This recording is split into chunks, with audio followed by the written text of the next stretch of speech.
अस्सलाम वालेकुम स्टूडेंट्स, आज हम पढ़ेंगे poem O where are you going. अरे तुम कहाँ जा रहे हो।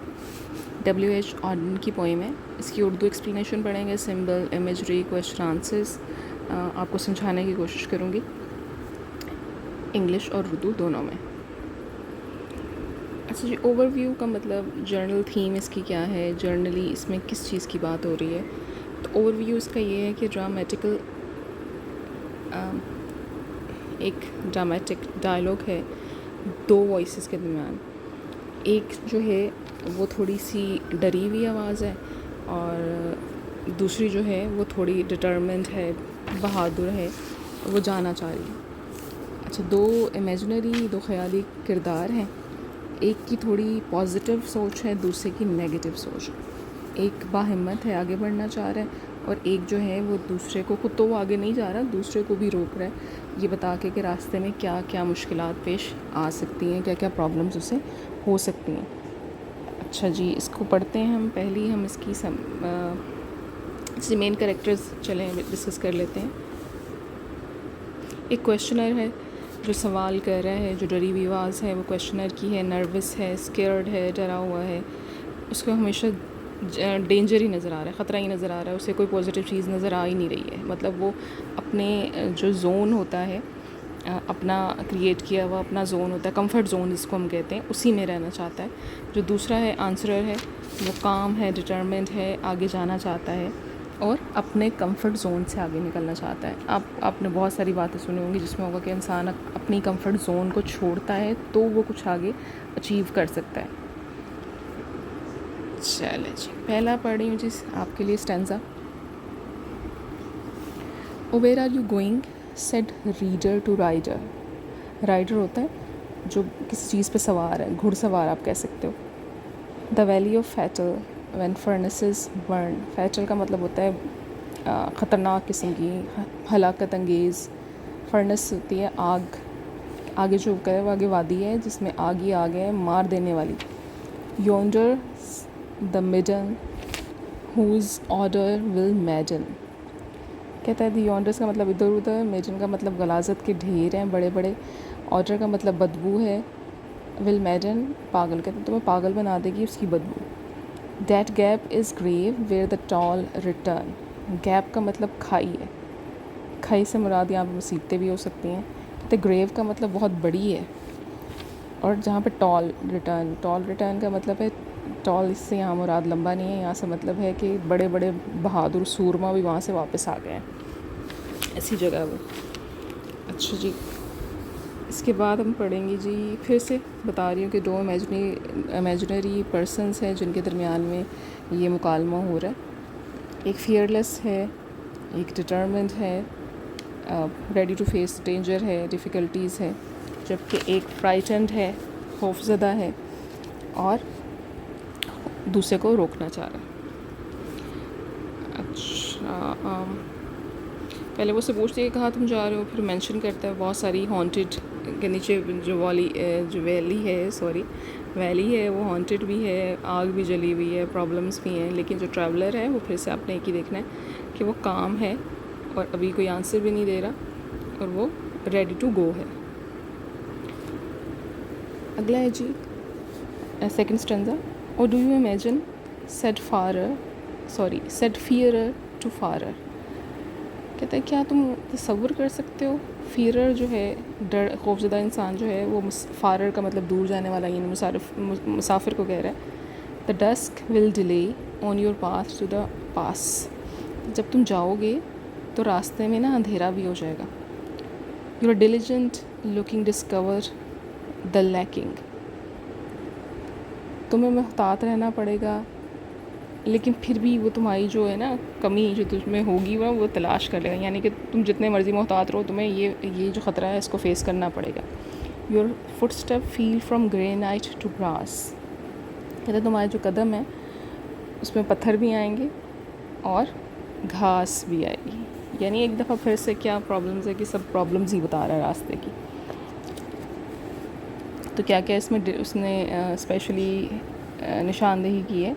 डस्क की, शाम के अंधेरे की, डिलेज़ हो सकते हैं, इंतज़ार करना पड़ सकता है, डेस्टिनेशन की तलाश में कहीं इधर उधर रहना पड़ सकता है।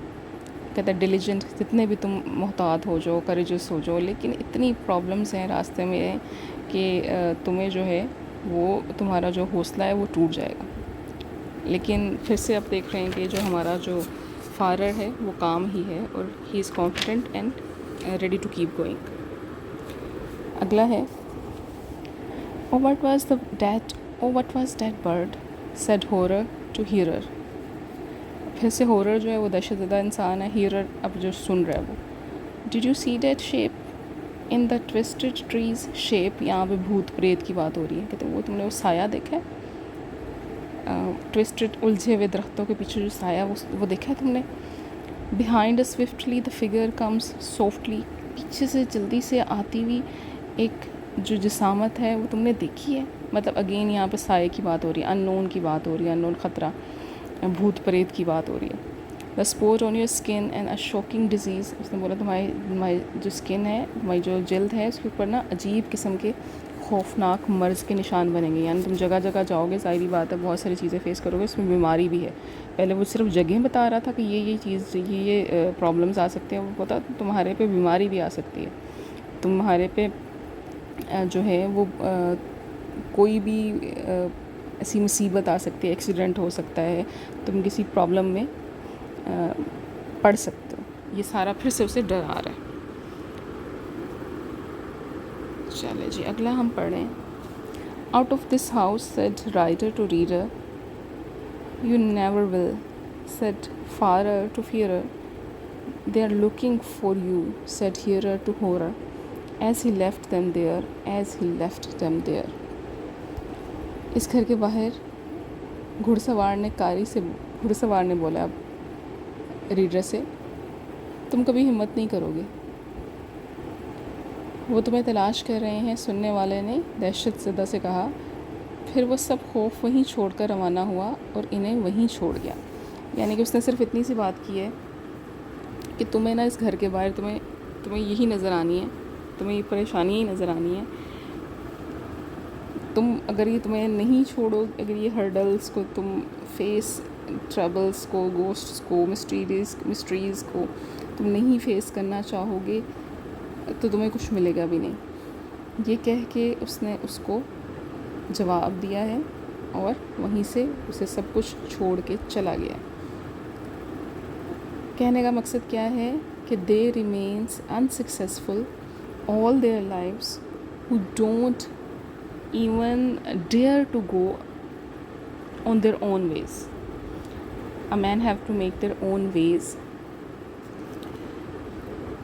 Life is a journey and we should enjoy the trip. Beside this, हमें अपने comfort zone को छोड़ना पड़ेगा। Simple as this कि अब हमें dare तो करनी पड़ेगी। अच्छा, टोन क्या है जी? ओवरऑल जो पोएम की टोन है, सीरियस है, थॉटफुल है, मिस्टीरियस है, अ लिटिल स्केरी है, बट इंस्पायरिंग है। ओवरऑल देखें तो आप इंस्पायरिंग है। पूरे आपने देखा कि 3 जो स्ट्रैंजा हैं उसमें डराया जा रहा है, लेकिन क्या एट द एंड आपने देखा कि एक के बाद दूसरे स्ट्रैंजा की बारी इसलिए आ रही है कि वो एक चीज़ से भी नहीं डर रहा, दूसरी से भी नहीं डर रहा, तीसरी से भी नहीं डर रहा, और एट द एंड उसने एक ही जवाब दिया कि वो देखा जाएगा जो भी होगा, और ये कह के वो चला गया।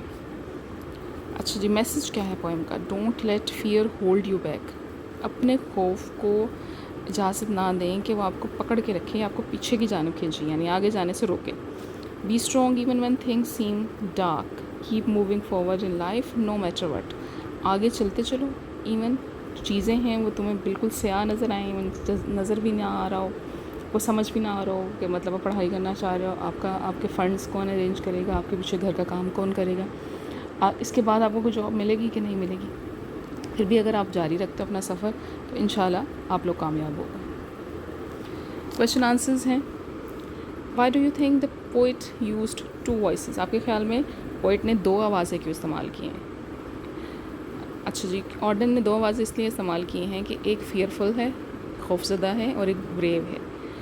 एक ये इनर कॉन्फ्लिक्ट को शो कर रही है इंसान के अंदर। जब भी इंसान कोई काम करने जाता है तो दो आवाज़ें उसे अंदर से मिलती हैं, एक तो उसको सपोर्ट कर रही होती है और एक उसे बता रही होती है कि इसमें इसको ये अंजाम हो सकता है, दुनिया तुम पे हंस सकती है, नाकाम हो गए तुम्हारे साथ ये होगा, सब लोग हंसेंगे, पैसे का नुकसान होगा, बीमारी आ सकती है, घर से निकाले जा सकते हो और बहुत कुछ हो सकता है तुम्हारे साथ। तो ये जो क्या है, ये सारी चीज़ें हैं ये आपको हेल्प कर रही हैं रीडर्स को अंडरस्टैंड करने के कि इमोशनल स्ट्रगल जो है ना हम सब फेस करते हैं।